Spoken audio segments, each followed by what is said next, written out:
Well, good grass management continues to play a very important role in the success of a farmer ranch, and even a few small changes to how you graze your pastures can have a huge impact on your bottom line. Cattleman to Cattleman reporter Matt Fleck has a look at how a couple of Environmental Stewardship Award program national winners manage their grass resources.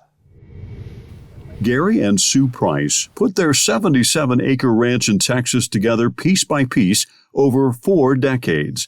The Prices used a variety of conservation techniques, including rotational grazing of their cattle, to convert worn-out pastures and farmland into vibrant, diverse prairie, capable of supporting both cattle and wildlife.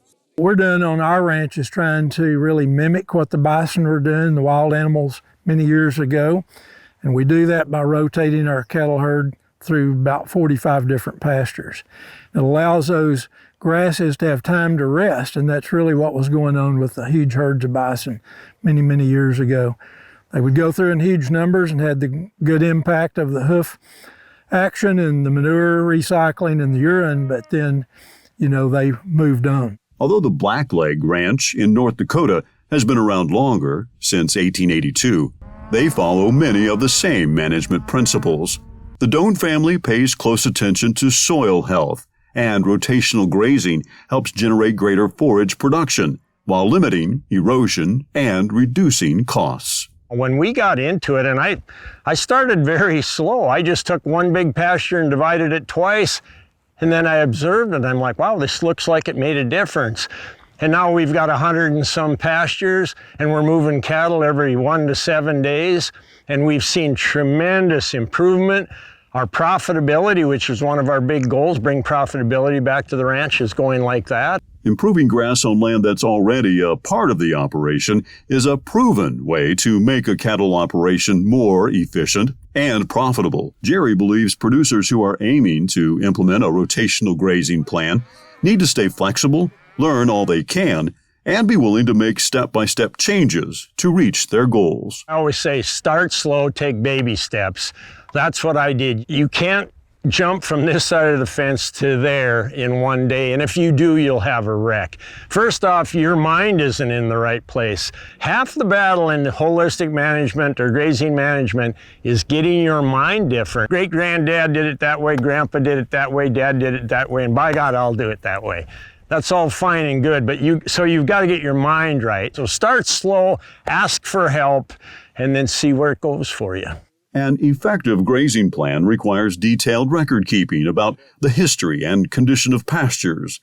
This information helps guide producers in making informed decisions regarding grazing strategies, pasture improvements, and resource allocation. Well, you need to have a plan, and you need to keep good records of when you've been in those pastures and how quick you've made the rotations, and all that's going to vary depending on all of the circumstances with the weather that not only you have, but what are the predictions going forward? What are you going to be doing 6 weeks from now? What are the grass productions going to look like in those pastures as you go forward? Experienced ranchers like Gary and Jerry also learn to build drought management provisions into their grazing plan so they can quickly adapt to changing forage conditions. With that, you've always got to have a drought management plan of when you're going to be destocking and how you're going to do that, what class of cattle you would destock first. We've been through 2 really extreme drought years. That changed everything.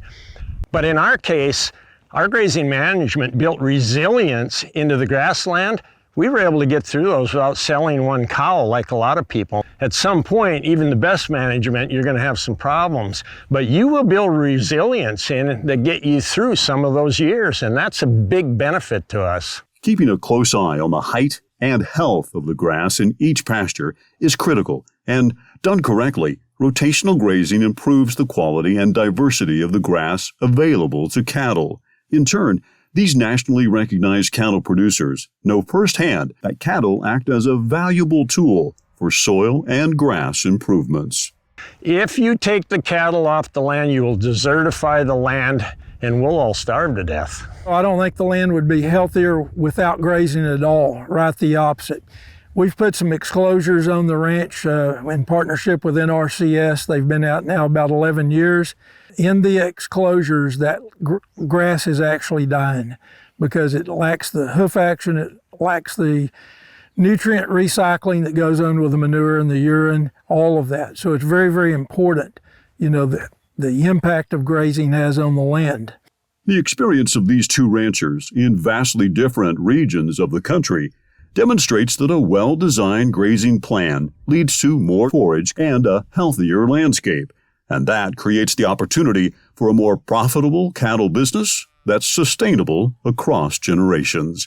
I'm Matt Fleck for NCBA's Cattleman to Cattleman. Now, the National Cattlemen's Beef Association continues to offer lots of ways to learn about new production and management techniques that can really help improve your grazing management. To find out more about all of these great educational programs that are available, visit ncba.org and just click on the Producers tab at the top of the page.